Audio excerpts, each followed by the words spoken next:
all set up so I can see your comments. My favorite website, Facebook.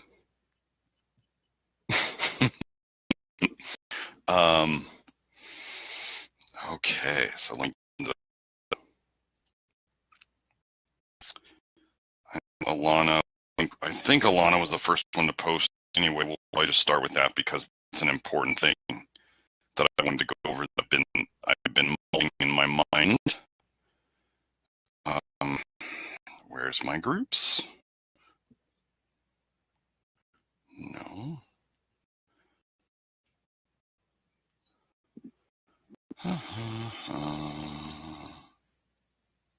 Okay. So here we go. So I'm gonna read through it once this first person. So Alana, I hope you have the hair test because that will be important. But we'll go over the most common causes of what could be caused. 60-year-old client continues to struggle with gas. She's had gas in the afternoon, evening, and mostly at night before bed, on and off for the past 20 years. She said it wasn't smelling the past, or belching and rumbling in her intestines. Now it is smelly, very smelly, loud, wet, and long. Hopefully it's not a fart you can't trust, you know what I mean? She's up to about 3 grams of vitamin C each day. She's very about getting enough sodium and potassium now. Oh, I didn't see that part. That was going to be my first questions. She's super conscientious, rarely overeats, and has experimented with a variety of food elimination, but hasn't noticed a lot of difference. 6 weeks ago, she had a outing with a fried calamari that her digestion actually felt better. Okay, she also doesn't sleep well through the night, and I'm wondering if there's a connection. Okay. So as I'm going through this case, first of all, there would be, she's getting at least 2 grams of sodium a day. The tip-off, or the best direction to super conscientious, rarely overeats, food elimination. Those all look like not enough food, not enough calories, not enough carbs, not enough whatever. That's what that looks like. That's the picture that paints to me. And then when she goes out to a restaurant and eats a fried food that is high in, it's fried, so it's got white flour on it. It's got fat on it. It's got lots of salt on it. I start thinking, we have a picture of under eating on the side. We have a picture of eating more, relieving the symptoms. We have a 60-year-old woman, being that the older crowd tends to still in the low sodium diet. I mean, you need to make sure that you may need to do, okay, so there's the teaspoon technique, right? 50-50 salt, teaspoon of it a day. That gives 1,500 milligrams of potassium, only 1,200 of sodium. So most of the time, people are going to eat other prepared foods that have sodium a day, and she ate very clean otherwise, that might still not be enough sodium. So, I went and I looked up fried, calamari. I did Google still. I Google squid or calamari nutrient profile. Found some articles, and there was an article that specifically talked about raw cooked squid or raw squid, the nutrient profile of that versus fried calamari. And obviously the big things that happen with the frying, there's the batter, which is mostly white flour typically, which is calories. There's the oil, which, yeah, sure, it's probably oxidized soybean oil and canola oil mixture. That's what most restaurants use. So we have oil, we have high calorie flour, we have high calorie oil, and then there's the calamari, which is it's shellfish. So it's protein, and there's some zinc in it. So we could have a zinc issue that the calamari is helping to correct. We could have a sodium issue that the calamari is helping to correct. We could have a calorie carb issue. There's one of the links I will, sorry if the audio is spotty. Well, you know what I'll do then? This will be a two-parter. I'm going to end this video and restart it.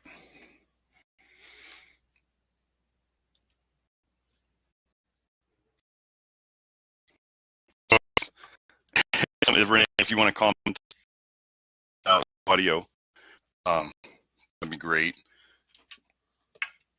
For those of, I'm making sure this is plugged in well enough. For those of you who haven't noticed, the internet has been weird lately, which may play into something we'll go over later. Let me find that there's a great article on paleo.com, which is called Adrenal Fatigue, a Cover for Starvation. And I'm going to post it on the comments, so it's easy for you guys to find out. I use that article, I email that to people all the time. I believe it's in my my dietary guidelines handout. Because if people don't eat enough, they get all sorts of symptoms. Here's an example. One of the weirdest paradoxical symptoms of starvation, or mild starvation, if you will, is diarrhea. So people would think that, you'd be constipated if you don't eat enough. And in the early stages, yeah, you're definitely constipated if you don't eat enough. But when the constipation or when the starvation continues on, it can turn into diarrhea, which doesn't make sense, but that's what happens. So if we start hearing that the symptoms, diarrhea, could they be connected? Yeah. If we're hearing wetness, something may be going on. It may also be detox. She may also be detoxing. But I just want to sum up this one. Let me see who posted comments, if that's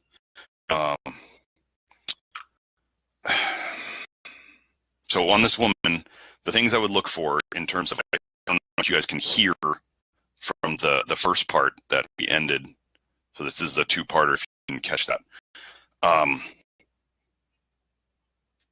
Person probably doesn't eat enough based on super conscientious, rarely overeats, tried food elimination diets, probably just doesn't eat enough.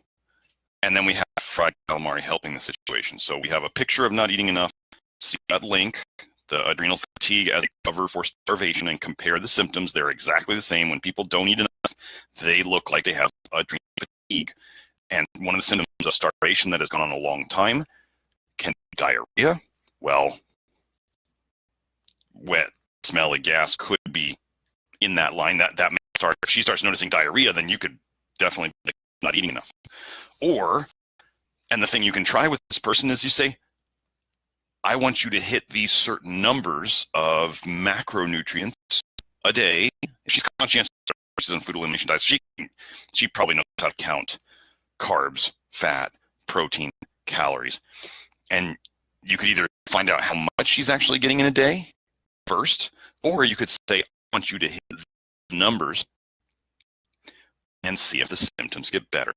But we have possibly deficiency of carbohydrates, possibly deficiency of calories, possibly deficiency of fat, possibly still a deficiency of sodium.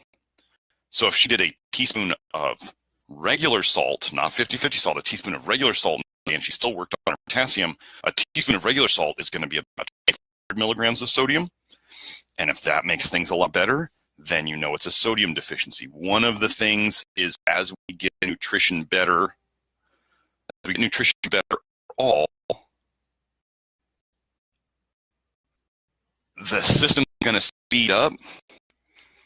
But if certain parts haven't been addressed, or let's say her sodium intake got a little better to a certain level, but it's not good enough for where the rest of her metabolism wants to go, then that's going to drag behind. That's going to make some of the symptoms that could have been associated with that for 20 years worse.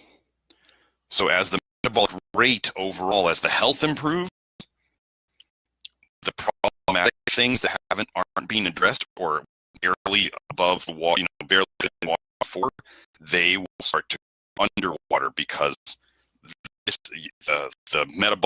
improved metabolic rate requires more nutrition. If you want to drive a sports car, it uses more gas, more oil. The repairs are more expensive. You got to put a sports car that's running. If you want to go, you go performance, and that's what most people are doing. You want to run a sports car, you got to fix all the things on the sports car, make it run. I remember my dad used to have a Porsche when I was a kid. It was all in the shop. Sports cars require finer tuning and more attention. So the other thing with the calamari, the thing is zinc. Shellfish are often, she's deficient in zinc. Calamari may have given her some extra.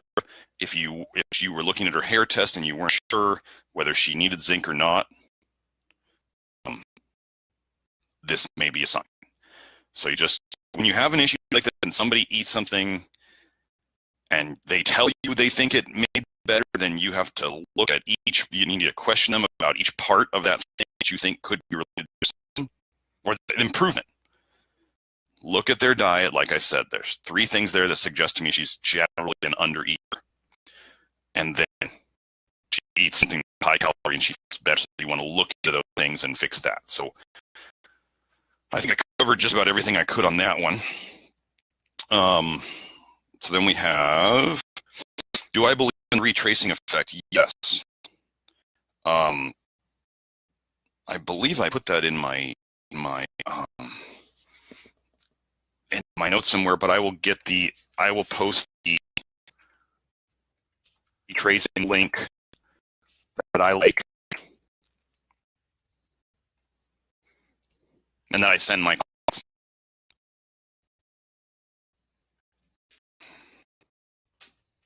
Use this one often too. Okay, retracing.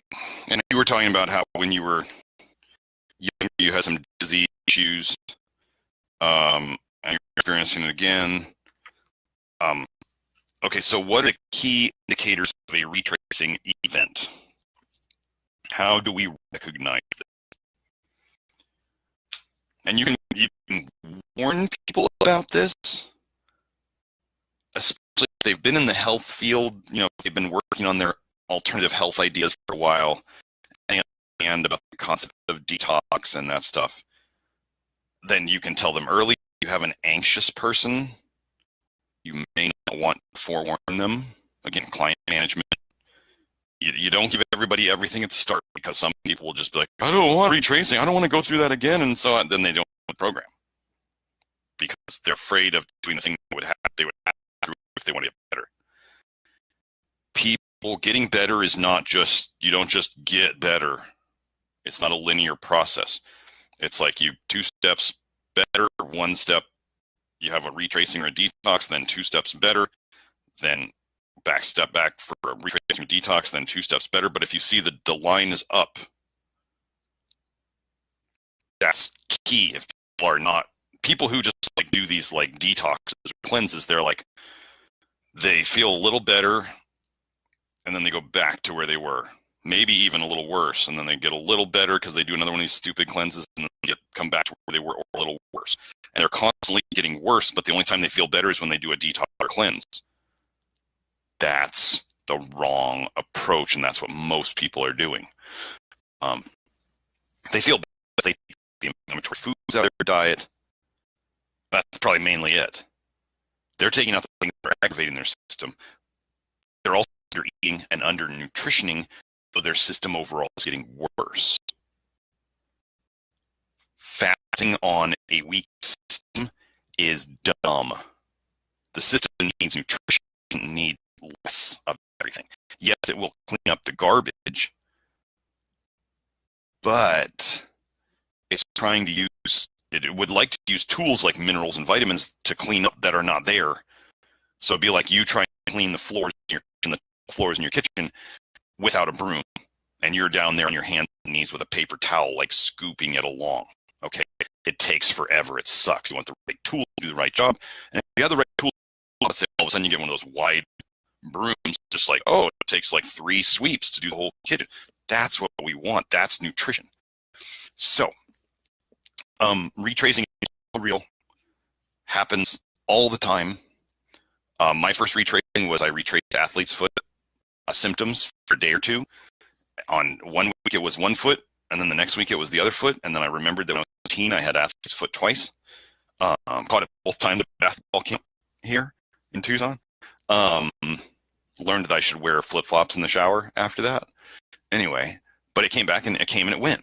Retracing, the key thing about it is, longest retracing I think I've ever seen is a month. Most of the time it's days, a day or 2 or 3, maybe a week. Depends on how long the problem lasted. If people had the problem for decades, their retracing might be a month. Key aspects of retracing. This is how you recognize it. And you can ask them these questions. 1, have you ever in your life ever had these symptoms before? So people are telling you, I'm having these symptoms again. I used to have this and it went away and now it's back. So you said, I used to have this symptom, it went away, and I'm on. Okay. Next, the thing you used to do to help mitigate the symptoms, the things that you used to try to do to help feel better when you had an issue, but then it went away and now it's back. You try to do some of those same things, or the client does, and they either don't help at all or they help just a little bit. What the body is doing with the retracing is the thing. I got to get this energy pattern, this whatever pattern it is, mineral pattern. We'll talk about that in a sec. It's moving through it. It's basically, look, sorry, you're having to suffer through this. I have to deal with this. And I just have to deal with it. And once it's over, it'll be over. And then another thing about retracing is when it has completed, which should not be, it should not just stay. Like I said, a month is the longest I've seen retracing. When it's done, they feel better than they did before that, 2 steps forward, 1 step back, 2 steps forward, 1 step back, 2 steps forward, 1 step back. Some people call it unwinding, retracing, healing crises. A healing crisis means that it's, okay, healing, crisis, healing, crisis, healing, disease crisis, down, little recovery, down, little recovery, down. So you can have crises that are in a positive direction, like retracing, and then you can have disease crises where the person is getting worse. We don't want that. We would never be seeing that. And if you ever expect you're seeing that, something is wrong and something has to be done. As an example of disease crisis, when you have people who have things in their body that are causing their health problems, amalgam fillings, infections under root canals, or where they've had wisdom teeth removed, if you ask them about dental stuff and they've ever had a dry socket, that's an infection. It's still an infection. It never went away. Common with wisdom teeth removal. If they are living in a house with mold, people will start on the program and they will feel maybe a little better at the very start, and they will feel decidedly worse. This is a detox loop, but it could also be looked at as a disease crisis because let's say they're feeling more tired, they're not sleeping, it's getting, their symptoms are getting worse. You're stirring up toxicity in them that they can't clear out. And they still have toxicity coming in. So they have toxicity coming in, you're stirring up toxic stuff. They have more stuff in their blood now, which is why they feel worse. So you need to do that. So if anybody's ever getting worse on the program, there's another cause of their problem that is still there. It's like those horror movies. The axe murderer's still in the house. Like, get out of the house. Stuff. You may just need to go and see a holistic dentist and have them thoroughly examine it. With the assumption that the dry socket is potentially infected. A dry socket is pretty much saying there's an infection. It goes away, but oftentimes the body will kind of wall off things and shove them down, so it doesn't. That's what we do in our real lives. We just kind of push things away. There's still problems, but we just don't admit them and we kind of ignore them. Doesn't mean they're not. It means they're just not in our forefront view. Dental problems. Dentistry is just garbage. My dad was a dentist, so don't get me wrong. I love my dad. My dad was very good at what he did. But most dental work we have to do dental work because our nutrition sucks. Simple. But most dentistry is just garbage. And why are we not our teeth? Why are the wisdom teeth having to be removed? Because our jaws are not big enough, because we don't get enough chewing exercise. It's really like, remember, your bones, including your jaws, form due to the stresses on them. That is why we all have the same shape, generally bones, very different bones, is because they did not put the certain stresses on them that are needed or necessary. Bones are, the reason you have bumps on your bones is because the tendons and the ligaments pull on them. That's tension that makes bones grow in the certain ways. So jaws, eat foods. We don't use our jaw muscles much. Matt Stone did a great article recently on 180 Degree Health about jaw exercises like the Mayo Munchie and the, I think is what it's called. That chewing gum is not the best idea. Like chewing gum all day is maybe not the best idea because it tends to trick your body into thinking you have food coming down that you need to digest. So anyway, yeah, retracing are the same, are similar things. Some would say the same, or once you understand them, retracing, or another way of thinking of it is rewinding. Rewinding. If your life video started, if you were healthy here and you go here, and this is not as healthy, start the mineral program. Think of retracing as retracing your steps. But along that way, like I always do, Tucson was where, let's say, my healthy spot. Go to Phoenix, which is a terribly unhealthy place. But anyway, so Phoenix was unhealthy. Along the way, along the drive from Tucson to Phoenix, you pass Picacho Peak. It's a mountain in the middle of nowhere. Like it just comes out of the ground. And then you go to Phoenix. So when you want to come back from Phoenix to Tucson, you passed Picacho Peak, a disease, a health issue along the way, and you got to Phoenix. An unhealthy spot back to Tucson, you're going to pass Picacho Peak again. Detox is getting rid of the garbage. Could a retracing episode be going back through the old mineral pattern of being toxic and detoxing? Yes. So detox and retracing are kind of the same thing. It's easier to explain to people if you link it, there's detox and there's retracing, but you might also tell them you could be doing both at the same time. Okay. So that's retracing. Check out that link. And then, okay, would I be willing to talk a little bit about how I enroll new patients? Okay, well, first of all, I call them clients because if they're distance people, I do not have it. If I have, until you see, unless you're a physician or a a healthcare practitioner where you actually refer to people as patients, you do not have a doctor-patient relationship with them until in person at least once. So most of my work is on the phone and Skype. So these people, I call them clients. It's a legal thing. I'm calling them clients. I'm not calling them patients, those people. So when I talk on here, I'm going to talk mostly about clients because I don't want to talk about them as patients. And analysis is that it's non-invasive, so they don't have to be patients for me to order stuff for them. But as a naturopathic doctor, I can do a lot more than, nutritionists and other stuff like that. We do offer a free 15-minute consult. You may want to chat with Julie a little bit about that because, so here's the thing that I do believe. People, this is just perception.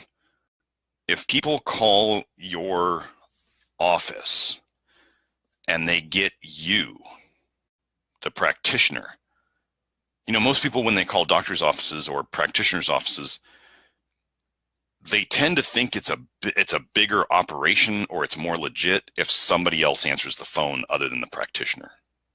It's just a perception thing. If you saw some celebrity doctor on the TV and then you call and you get them, you'd be like, wait, this is not normal. What's going on here? Why do they have so much time to answer the phone? So that's just a perception, client management, you're trying to get them in. So, and also you lose, it'll interrupt you. It'll interrupt your work. If you're working with somebody, you can't answer the phone, and people hate to leave voicemails now. So you'll just collect more potential clients if you have somebody whose main job it is to answer the phone, or emails. So we do 315 consult. You have to know that not everybody is ready for this work. You people who are here on the phone with me, on this live with me, obviously are okay with using your brain. Most people don't want to use their brain. If people don't want to use their brain, they're going to be difficult to work with because they just want you as the God, savior, physician, practitioner, whatever, to tell them what they need to do to fix their problem. They don't want the responsibility of being part of the solution, which is just lazy. You can tell there's a little disgust in my voice. I don't understand people who don't want to be part of the solution. They're not the people I want to deal with. So older people who may or may not have been intelligent in their younger years, maybe they're losing their faculties. Maybe they don't want to even get on the internet. Like if people can't get into the Google Drive folder, I can't help them. Like that's how I do my work now. People used to want more information. And now as I'm getting more popular, the web is spreading bigger and I'm getting more people who just hear that I get good results and then they want to do it and they have no idea about my work or your work if you're doing similar stuff to me. So they get in there and they're like, wait, what? I have to read? I have to watch videos? Aren't you just going to tell me what to do? And I'm like, yeah, I'll tell you what to do. If it doesn't work, or if you don't feel good on it, I need for you to get back to me, or I need for you to read this so you understand what's going to happen.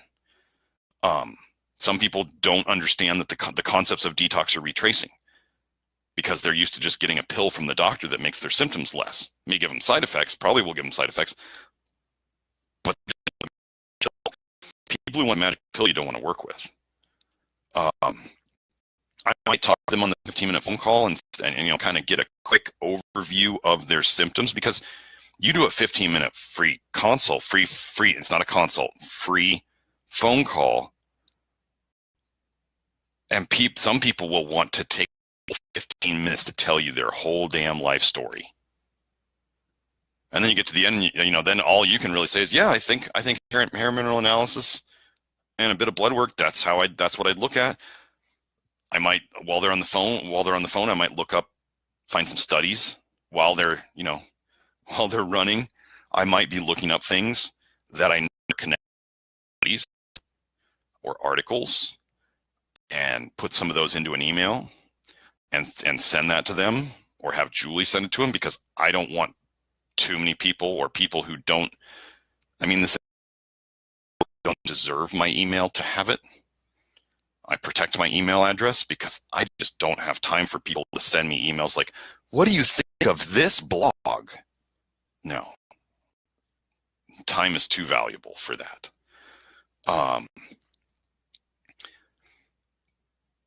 Here's something to know. The people who don't appreciate your time by paying money, the people who pay you the least will spend most of your time. This is totally common. The people who want the most for free, and they'll kind of tug at your heartstrings, and you'll be like, oh, I want to help you. They'll just keep taking and taking and taking. The 80-20 rule. 80% or 20% of your clients will cause 80% of your problems. The sooner you can let go of that 20% causing the 80% of your problems, the more time you'll have and the happier your practice will be. So, let me make sure I'm not. The thing you want to talk to, okay, so here's an example of stuff that I would talk about. The pyramid of importance in human health. Let's say people know about hormones up the pyramid. Hormones are the most powerful thing in the body, which is funny because people talk about vitamin D like it's a hormone. And if vitamin D is a hormone, it's up at the top and it's the most powerful thing, and you're messing around with one of the most powerful things. Like, as an example, this is why we don't give children guns to play with, right? Because that can end a life. Okay. Powerful or worse. If it's powerful, it can powerfully help somebody feel better. It can also powerfully make them feel worse. But at the bottom of the pyramid, like nutrition, in our, as I've said before, in this sack of meat that we have our spirit in this giant sack of meat, right? The spirit goes on, I believe, and then the sack of meat gets left behind. We live in a physical world because we have to interact with physical things, and that's how we learn our lessons and all that stuff. So,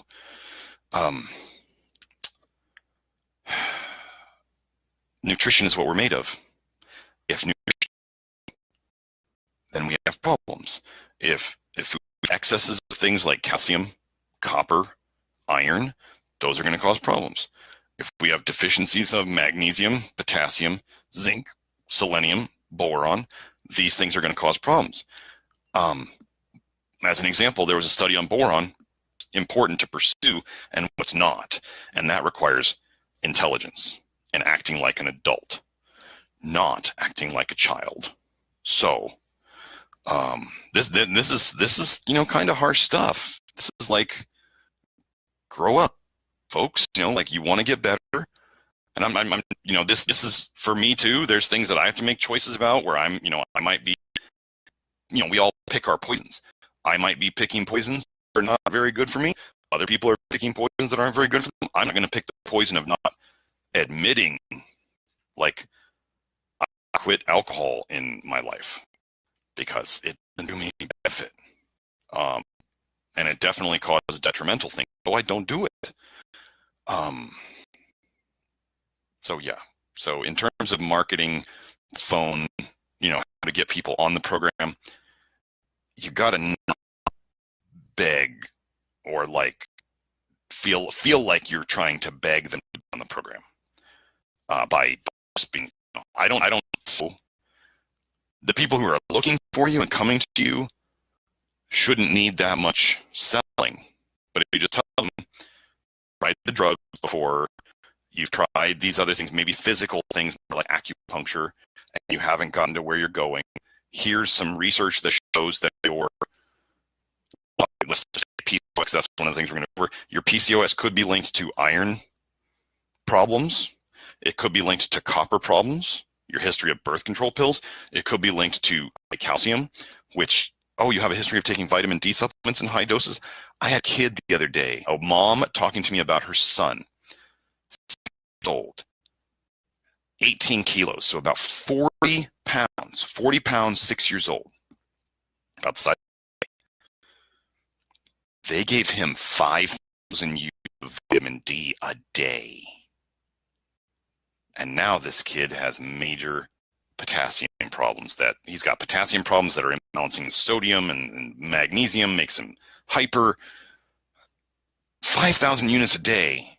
Just if you're not sure, my dose for things, here's how we do it: 70 kilos, or if you're in metric, it's 70 kilos. If you're in pounds, it's 150. Kids is you take the percent of those numbers, whether it's 70 kilos or 150 pounds, you take the percent of those numbers as a percent of the kid's body weight. So this kid weighed 18 kilos. 70 kilos is my adult weight. 18 kilos is about 25% of an adult weight. So if a doctor wanted to give a kid, an adult, 5,000 units a day of vitamin D, which is silly anyway, but just to give you the example, they should have been giving the kid 1,250 milligrams of 1,250 IUs of vitamin D a day, not 5,000. So anyway, this is the thing you're up against. This kid is going to have a rough time coming back because he's going to dump all that vitamin D that he's stored in his fat to try to keep himself alive. Oh, and just as an aside, analysis groups on Facebook, God, they disgust me. There are so many people on there spewing advice who should not be. And I'm about done with them. I'm pretty excited to do the potential new website on Ning. Because then I can control the level of stupidity that I'm going to have to be exposed to. Like people spewing Dr. Wilson stuff. So that's that. Okay, so I think while I'm just on this thread, okay, so Yannick asked, Yannick was suggesting about the vitamin C in terms of the lady with the gas. This is important. So if you have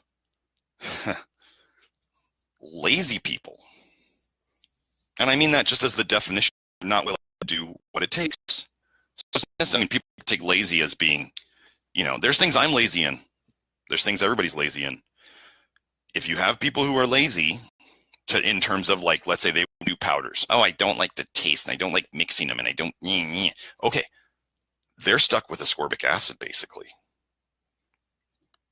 because they don't make a lot of sodium ascorbate in pills. I don't know why. Maybe it's because nobody buys it. I'm guessing that's what it is. They don't make ascorbate pills. They don't make sodium ascorbate pills. They do make some magnesium ascorbate pills. But in general, you're going to get ascorbic acid in pills. Vitamin C that you take can affect your digestive function. So what I have people do is I have them test out, I think I went over this, the 3 different types of vitamin C. One, this is the most acidic. Doesn't mean it's bad. If somebody does well on like lemon juice, they're like, oh, I love lemon juice. It makes me feel great. And apple cider vinegar, oh, that's acidic. That makes me feel great. They're probably going to do good on vitamin C. Ascorbic acid in water is what I mean.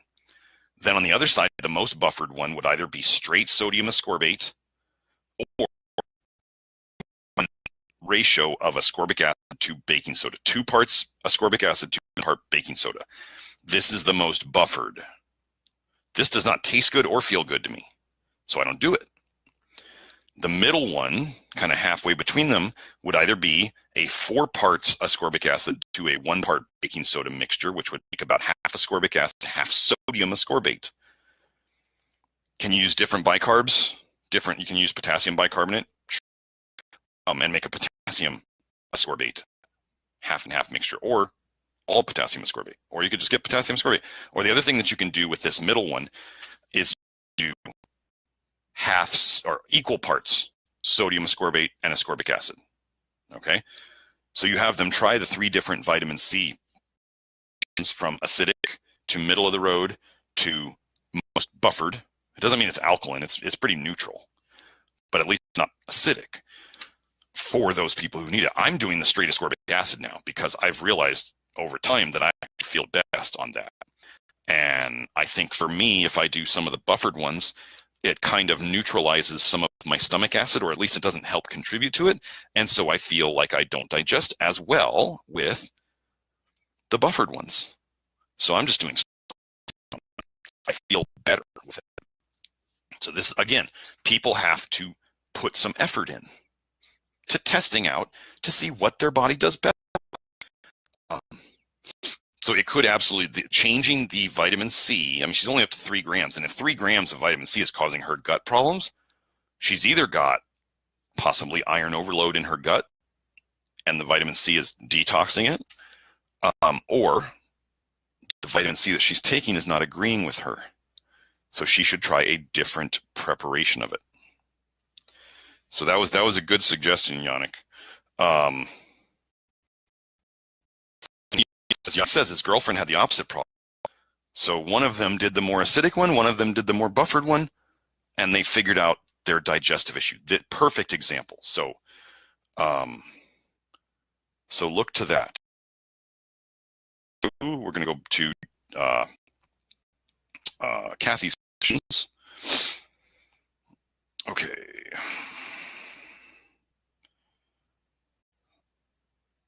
There it is. Okay. Should the vitamin D be tested in both summer and winter? Can the body get enough vitamin D? It doesn't need more in winter. What uses up vitamin D? Should the vitamin D be tested in both summer and winter? If you're doing hair testing and your calcium level is good, I personally, even me, I get doctor prices on labs. I probably wouldn't even run a vitamin D test unless I wasn't sure, because if your calcium level is good, think of that. That's where the rubber meets the road in terms of your body is happy with the calcium metabolism, so your vitamin D level is good for your body, and I wouldn't check it.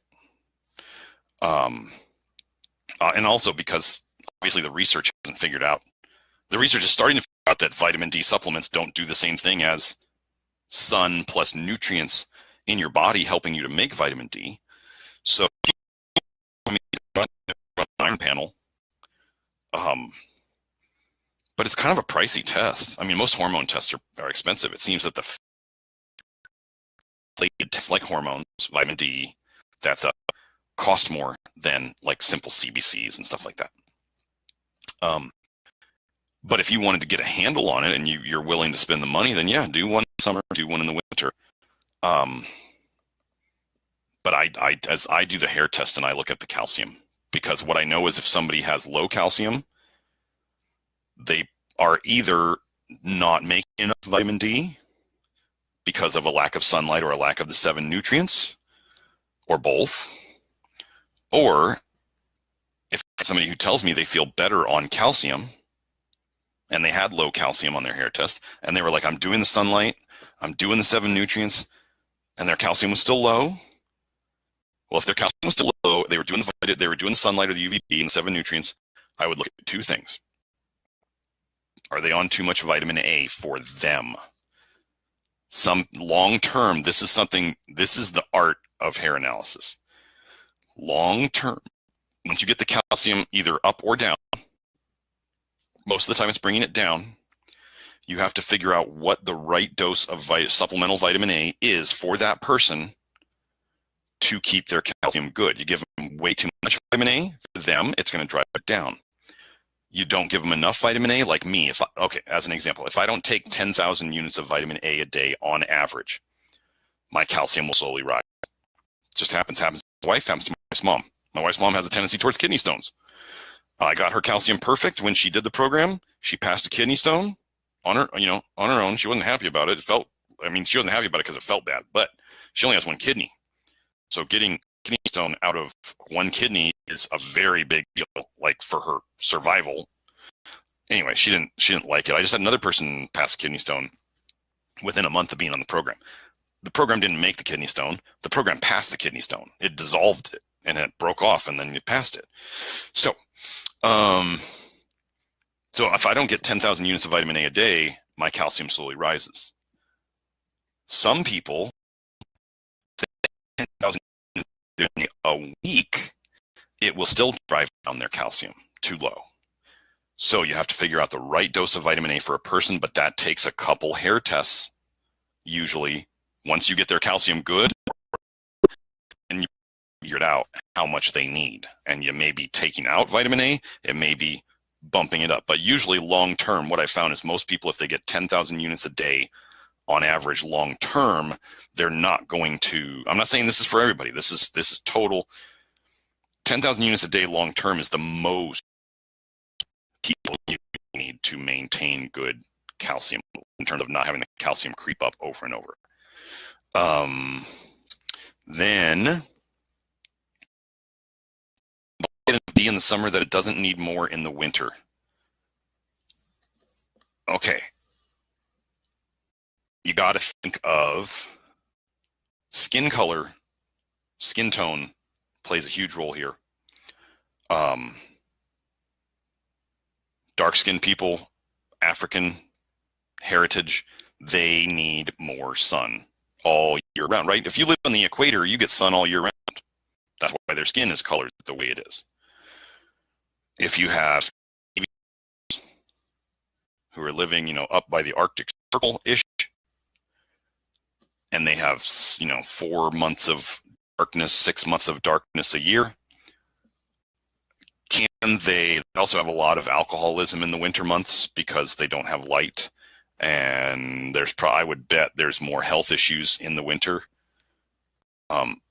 Can you store up enough vitamin D in the summer and spring and hopefully fall to make it through the winter? Possibly. Some people are more susceptible to seasonal affective disorder than others. I am. And I live in Tucson, which is great, so that makes it easy. Could you store up enough? Yes. And I think Pete talked about, I think would be helpful. Like, darkness is stressful on the human system. It doesn't mean we want to live in light all the time, because when he was like, oh, darkness is so bad, I'm like, well, wait, what, are you going to not sleep? Are you just going to turn on all the lights all night and just not sleep because darkness is so bad? But here's how you could get too much darkness. Oh, live in the Arctic Circle and have complete darkness 24 hours a day, 6 months of the year. That would be too much, because even in the summer, in the light months, the summer months, spring, you'd still only have half of the day. So for half of the year, you have half a day of light and half a day of dark.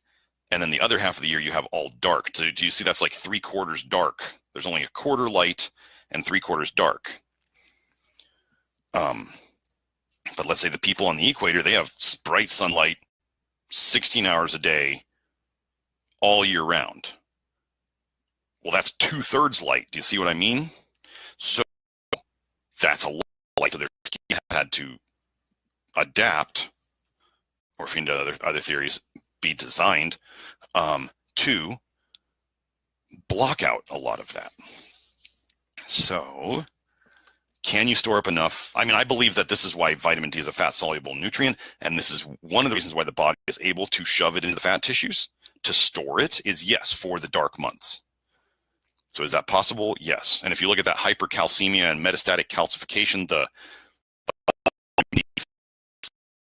article that I post, when women took tons of vitamin D and cod liver oil and milk, after they almost themselves with hypercalcemia, too much calcium in blood, it took them a year for their calcium levels in the blood to return to normal. Does that mean that their hair calcium would have been normal? No. Well, Kathy, with your calcium history of a 700, at that time, even when you're fine or maybe just slightly high, we could the blood calcium normal for the hair calcium. Like, no, it took more than 2 years to get that hair calcium down to the good range. So, and that's the vitamin D in the fat storage that is still coming out. So what uses up vitamin D? Living, being alive.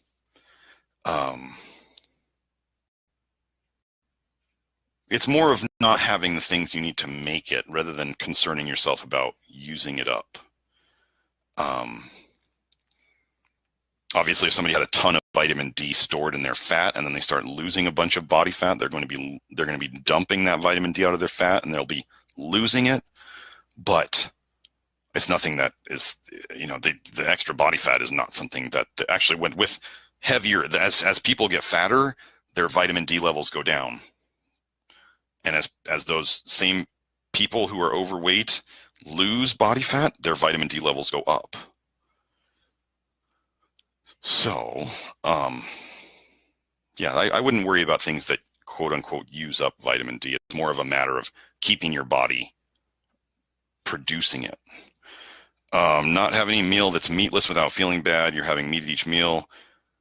Do I have any idea why this is so that you must have it 3 times? I would say first, the experiments that you can do in terms of, well, first of all, we can never deny this. It could be in somebody's head.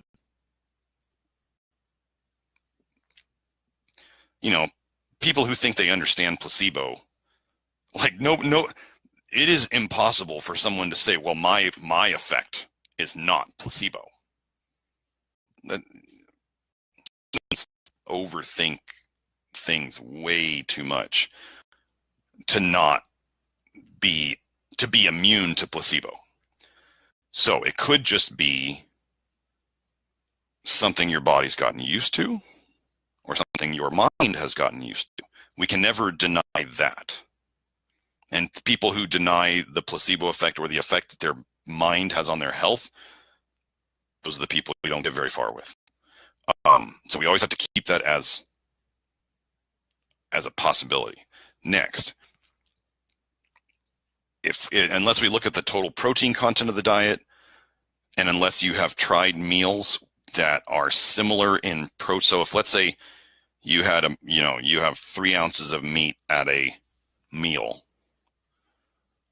which is about, if you're talking red meat, an ounce is about 7 grams, so you're talking about 21 grams of protein in a meal. And say you tried having an alternative protein at a meal.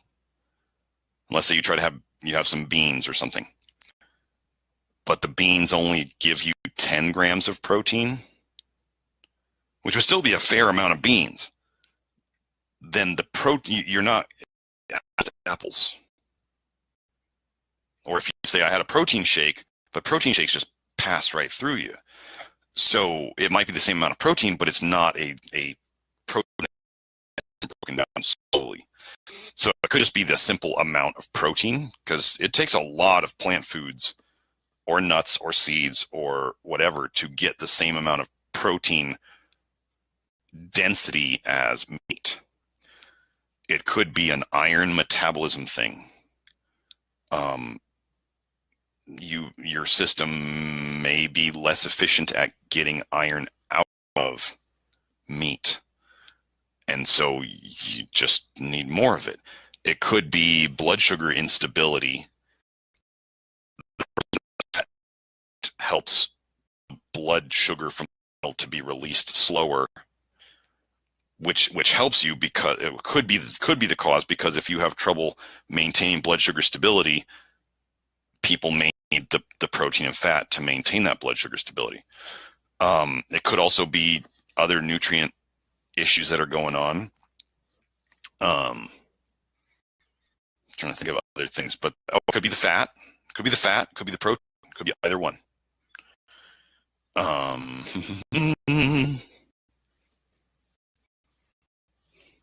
Some people in the nutritional world have just gotten used to this idea that they have to eat multiple, the 4, 5, 6 a day, women tend to need to eat more often than men. This is true. This is just, it's just a generality thing. If you're not believe that this is physiologically, you probably shouldn't be talking to me, because obviously, as what the movie, what boys have penises, girls have vagina. There's differences between the sexes. There's differences in hormones. There's differences in energy needs. There's differences in muscle strength. There's differences in bone. Differences in all sorts of things. So if you're not one to believe that there are innate tendencies to differences between the sexes, you're not going to get very far. Excuse me. The idea, those are the things that you can explore. It's all just an exploration thing. And as long as, and what my saying is you're trying to find the most amount of meat that you feel best on. People tend to think, well, so that means I should eat no meat. Do you feel the best on that? Like, no. I had a guy yesterday, listen to this. Well, there's Jason. He's a vegetarian, pretty much vegan, actually. I get his blood work back. His last blood work, ferritin of 227. Iron overload, right? And I start talking to him, and he says, yeah, my mom's whole side of the family has all sorts of health problems. They call it the family curse. I'm like, you guys have genetic iron overload. Simple as that. Like, right here on you're a vegan and you have a ferritin of 227. Oh my God, our whole family probably has the genetic iron overload, and your ferritin is probably half of what theirs is. So the amount of meat, and he stopped eating meat because he felt better not eating it. He didn't feel very good on eggs. He didn't feel very good on dairy, and eating meat sure didn't make him feel good. So I'm like, if you're feeling good on eating vegan, and I said, are you doing any B12? And he said, yeah, I'm doing B12. Okay. We're working on, and I looked at his hair test. His hair test was pretty boring. Oh man, it was not exciting. I mean, he had low potassium, but who doesn't? And I was so glad he had that iron blood work, because I mean, it was right. He has iron saturation of a 42 at one point, which is above a 40 on iron saturation is iron overload, in my opinion. And then above a 70 on ferritin is iron overload. He was a 227 after being a vegan. Dead giveaway. Like, so I was really glad I had those iron blood work. So the amount of meat that he might feel the best on might be 0. If you need to eat meat 3 times a day to keep your blood sugar stability stable for whatever reason, do that. I feel good on meat once a day. But then the issue for me becomes getting and either fat or protein at the other meals to keep me satiated, and also to keep me from like wanting to eat the entire pantry when I get home at night.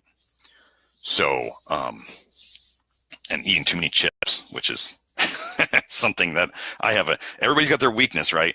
Corn chips, oh man, that's one of mine. So, okay, a friend's doctor has got her worried about her cholesterol levels, but she refuses to take a statin. First of all, you should congratulate your friend on being intelligent and not taking a statin. Is there anything else on a blood test that is helpful about heart health? Okay, so the things that we would look at on a test about, well, first of all, for most people, high cholesterol is a vitamin C deficiency. Go and look up ascorbic acid cholesterol on PubMed. You'll find plenty of stuff. Who talks about vitamin C deficiency in people? I don't know. Who's that? Cholesterol levels will come down as they get more vitamin C. If anybody ever does a statin, they have to be on CoQ10. If anybody ever gets symptoms from a statin, that means they have a CoQ10 deficiency. Well, besides the poison that they're taking, I mean, they're taking poison, and they have a vitamin C deficiency, and their liver is probably not happy. So,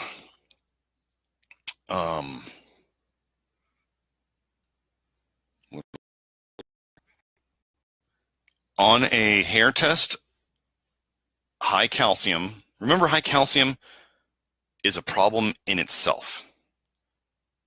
The higher the calcium is relative to magnesium is going to be associated with more blood sugar problems. Let's just extend that to diabetes. Is diabetes associated with heart disease? Then we go to high calcium, to low potassium, thyroid. Well, if you've learned about Broda Barnes gave people thyroid, like armor thyroid, basically, natural thyroid. And because he believed that heart disease was related to a thyroid condition, and he only had one person in his entire practice since he started doing that actually have another heart attack. High calcium, low potassium is thyroid. Note that high calcium is there too. It could just be the ratio. It could be, somebody could have good calcium and low potassium. That's going to predispose them to thyroid stuff. They could have good calcium and low magnesium, and that will predispose them to calcification and blood sugar problems. Well, calcification, heart disease is a process of calcification. Remember, they do a coronary calcium score, an ultrasound measurement of how much calcium is in your blood vessels. The more calcium you have in your blood vessels, the more shut down they are, the more heart disease you basically are having. So, calcium is a problem. High calcium is often related to high iron, and iron overload is related to heart disease. Iron overload is related to diabetes. Calcium deposits, atherosclerosis, they can also measure, there's studies out there that show that they can measure the level of atherosclerosis plugging up of the vessels, which also means it's in the heart too, by setting the MRI to read how much iron is in the blood vessels, okay? Lime scale, when you look at it, lime scale, you can go look it up on Wikipedia. This is where I found it. Lime scale is not only calcium. This is why lime scale is never bright white. It is a tan-ish or a dirty white or yellow white. Why is it that color? If it was pure calcium, it would just be white. It is not pure white because it has iron in it. Heart disease is calcium and iron depositing together, blocking things. That's it. People say it's cholesterol. It's not cholesterol in the freaking arteries. I mean, is there cholesterol in there? Sure. But it is calcium. It is lime scale. Calcium and iron. So, and if people have iron overload, what nutrient deficiencies do they always have with it based in the research? They always have vitamin C deficiency. That could go with high cholesterol. That could go with heart disease. Okay. And they have vitamin E deficiency. Think of iron overload. To help iron overload, vitamin C is used in the watery tissues of the body, right? Water-soluble vitamin. And vitamin E is the iron overload thing that helps in the fat tissues of the body. I have not looked up vitamin E and helping to lower cholesterol, but I wouldn't doubt it.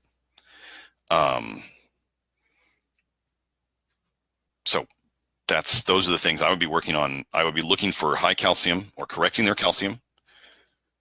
Definitely getting them magnesium, which you need to keep. Okay, you need magnesium to keep calcium in solution.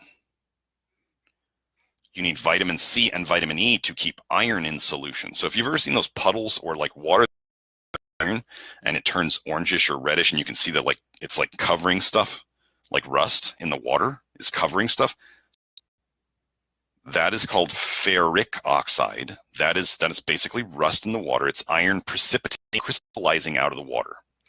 But if you had enough vitamin C and vitamin E in that water or in your fluids, it doesn't crystallize. It stays in the water and it stays clear. Calcium, if you have enough magnesium in the fluids with calcium, it doesn't precipitate, it crystallizes, and you don't get arthritis, heart disease, these other things. But you need these balances of these things to keep in solution, because we have to have iron to carry oxygen. And you get too much in the wrong places, and it starts oxidizing, precipitating, crystallizing, and you get problems. We need iron to live, and iron is killing us too. We need calcium to live. Calcium is killing us too. Vitamin D is not calcium, but they also raise iron. I have a study on it. So again, if somebody was just doing symptom, the three most foundational things that I've come to realize for everybody, whether they're on the program or not: topical magnesium, potassium, vitamin. And if you didn't take vitamin E, if you have enough vitamin C can recycle vitamin E. But if somebody's not doing well on vitamin C, then have them do more vitamin E. You push. If somebody can't do one or the other, they do the other one, and it recycles. They recycle each other. So, God, it's so hard to get past people's, like, they think cholesterol is like everything. Here's an example of iron overload and cholesterol, okay? So people look at eggs. They're so high in cholesterol. It's got to raise your cholesterol. That's what they assume. And then you can find the studies where the studies had people eat lots of eggs, and their cholesterol levels came down. How does that work? Eggs are great at reducing iron overload. Whoa, maybe iron overload is behind most of the high cholesterol. High cholesterol? Yeah. Think all that's connected between iron and calcium and all that stuff? Yeah. So the three big things that we want to look for, I'm still figuring out copper on hair tests versus blood tests. Really helping to fix copper, whether you know where it is or not. But I just have not decided about copper if I need to do blood tests or not. I have not decided. If anything, if you wanted to get blood tests to go along with the hair test, and you wanted, so things that you might look at for calcium metabolism would be hair test for calcium, blood test for vitamin D. If you were looking, gosh, see, the problem with copper is it gets expensive to test this stuff. I mean, you can look at the hair test copper, which is what I still use that. I still think the hair test copper is good. And then I do the various other nutrients that do affect the flow of copper in the body. And then you could, if you want to do the blood, boy, you got to do free copper. You got to do ceruloplasmin. And then I think you got to do like a red blood cell copper too. And then for iron's all, look, the hair test iron is just useless. Unless if you see hair test iron's really high, you know you got, I had a lady who had a 25 on iron on the hair test. And within one round, we brought her test iron down to 12. Oh, and Chris Masterjohn told her she didn't have iron overload because it didn't show up on her blood test. And I was like, here it is on your hair test. And, oh, she was feeling better on my program. But I don't have iron overload. Chris Masterjohn said I don't have iron overload. No, I'm treating you for iron overload and you're getting better. Who are you gonna go with? Obviously, Chris Masterjohn didn't get you any better. That's why we're working with me. And I don't talk to clients this way. You guys know this, but you get the gist. I may look into Chris Masterjohn's lab stuff, if only to add something. You know, as Bruce Lee said, take what is useful, discard what is not. I'm always open to learning from anybody. This is why I hate those HTMA groups. Everybody on there thinks they're an expert and they've learned everything there is to learn. And I come in with a different perspective and they about shit themselves. Logical counseling stuff. And I can tell you, anybody who's worked in psychological counseling, and if you start doing nutrition that gets people's blood sugar stabilized, all of a sudden they have a lot less mental. You fix their thyroid, anxiety and depression starts to disappear. You fix their blood sugar and their rage start to disappear. The same thing that they might talk to the counselor every week about, you fix their minerals, which is why their brain's not working right, and all of a sudden everything works better. So, but everybody's on there. There was one with your high calcium, you have to look at traumas your mother might have experienced in utero while you were in your mother's belly. Oh, and then you got to look at traumas in the childhood, and you got to look at traumas in the adult, and do all this to get the high calcium down. And I'm like, this woman had a calcium of 493, and I'm like, I brought a 700 calcium with Kathy. I didn't have her do any therapy, past life regressions, or we did none of that stuff. You just fix the calcium. Now, this is an important thing to hear. I'm gonna have to wrap this up pretty soon. If you have someone whose hair is not, they say they're taking the supplements and you believe them. Sometimes you don't have to believe people. People are liars.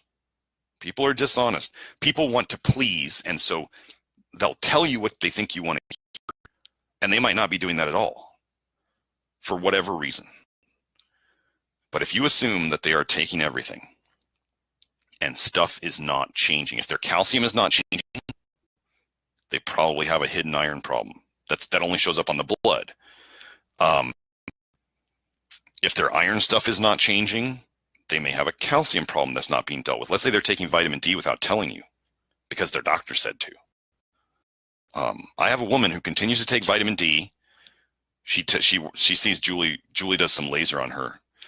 She tells Julie, what my doctor tells me to do, when I do it, when I take the vitamin D, I don't feel good. And the things that Dr. tells me to do, and when I do them, I feel better. And she keeps volleyball and injuring herself, which she's 60 years old.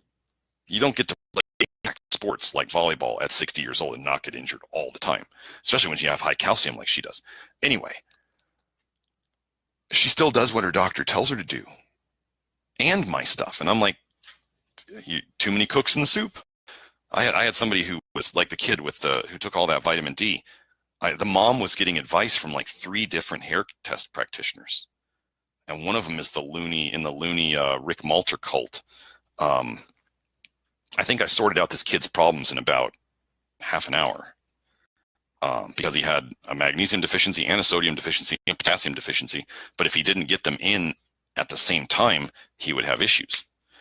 So he has to get a very balanced intake of these things so he doesn't get side effects of, so like too much magnesium, topical magnesium would drive down sodium, which would make him hyper. But the kid didn't do well on sodium.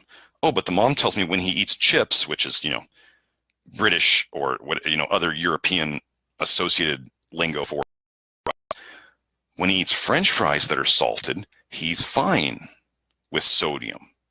And I said, well, you know why that is? Because I was telling the mom, I said, this kid sounds like a potassium deficiency for sure. When I hear sodium intolerance, I think potassium problems. When he eats chips, French fries, he's fine. I said, you know why he does? Because the French fries have potassium in them.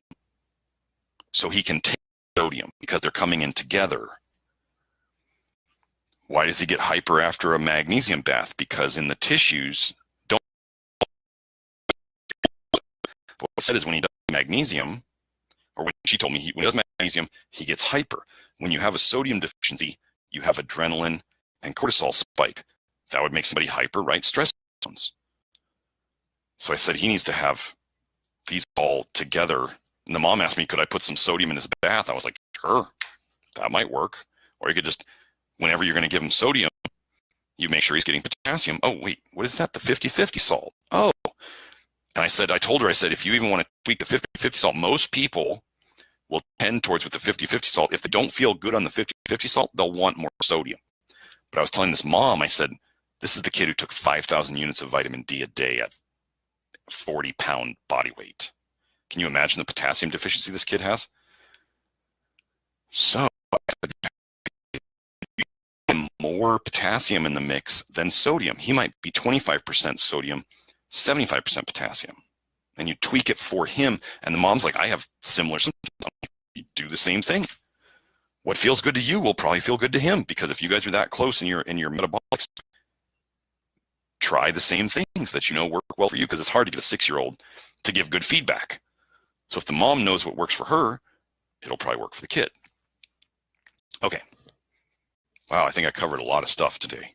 So just remember, if anybody ever feels like I'm not ever trying to make anyone who's here remember, words don't hurt. It's only when we decide to let words hurt us that they do. Or as what Eleanor saying that Eleanor never felt inferior until no one was ever able to make me feel inferior until I gave them permission to, or until I gave permission to feel inferior. So facts over emotions.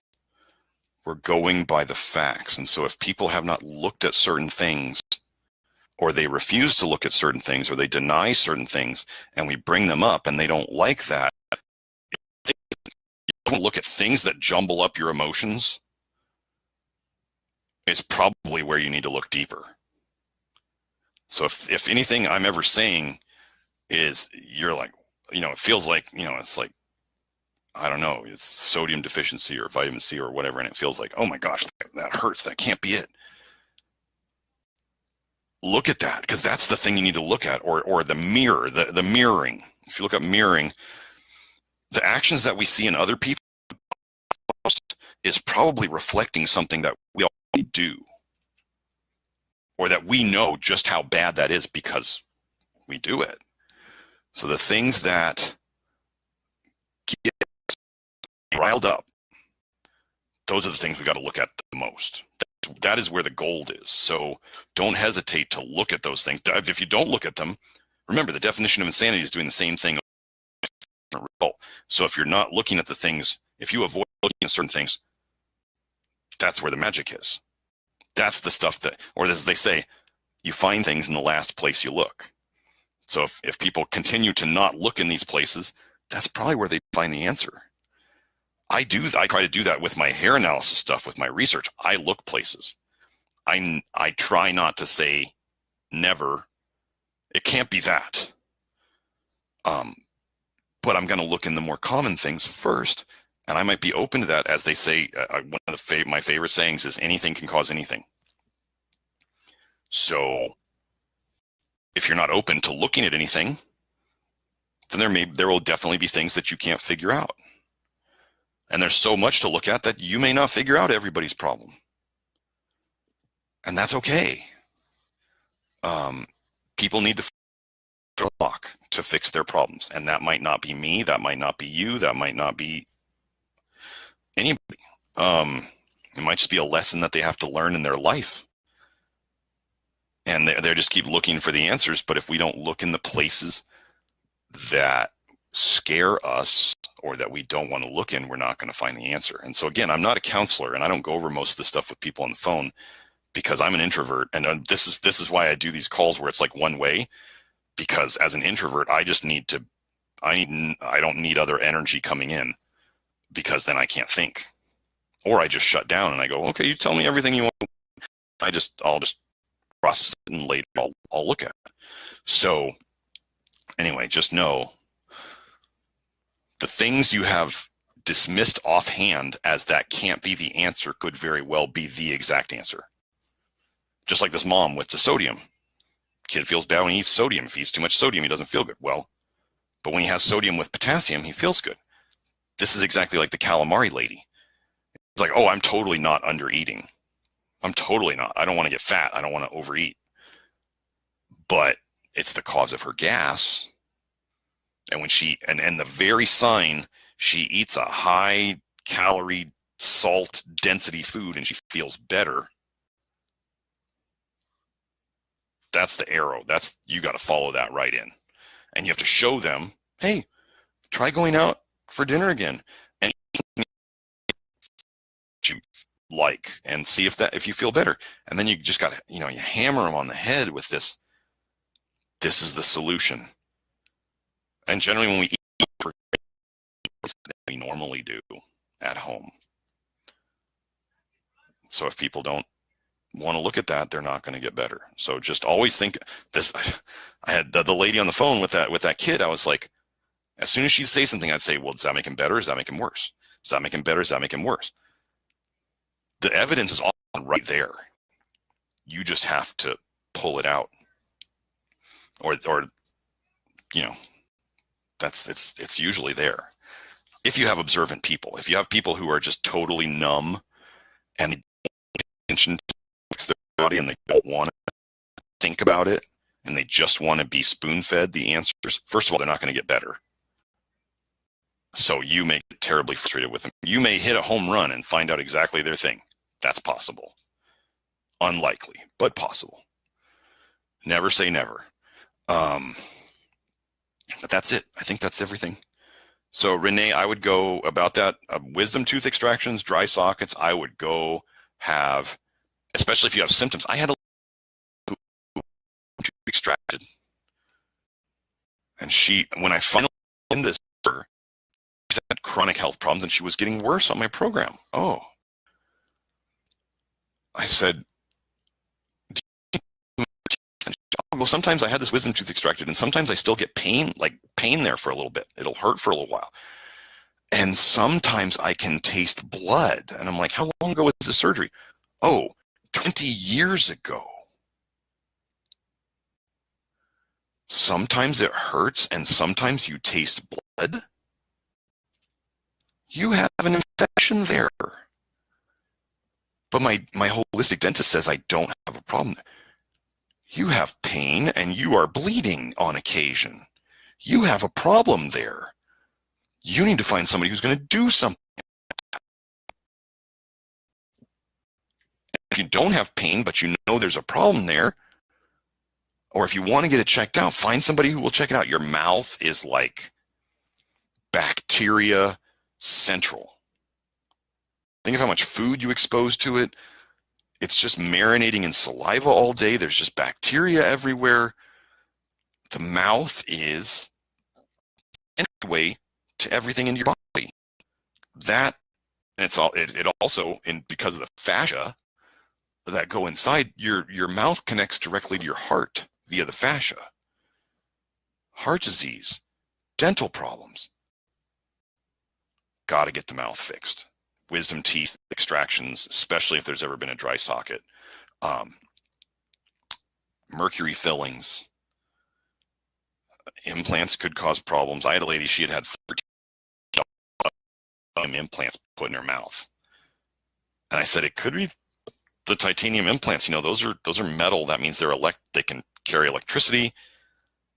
This could be changing, you know, the biomeridians in your mouth. Oh, Dick, I'm not getting them out. I spent $13,000 on them. You may have spent $13,000 signing an early death warrant. What do you want me to tell you? She came in for beat shots every week because they helped her feel better. And every time they stopped helping her feel better, because the problem continued to get worse. If you don't deal with the cause, it tends to continually get worse. Because as we get older, we get sicker. We just get weaker. We lose our vital force as we get older. Things that were a little problem when we were young, or even not a problem when we were young, become a big problem as we get older. Young people can often eat nightshades all they want. As they get older, they can't figure out why their joints hurt so bad because it can't be nightshades. I've been eating those my whole life, or I'm Italian, or I'm Mexican. As you get older, you don't fight these things off as well as when you were younger because you have less vital force, less chi. It's just the nature of being alive.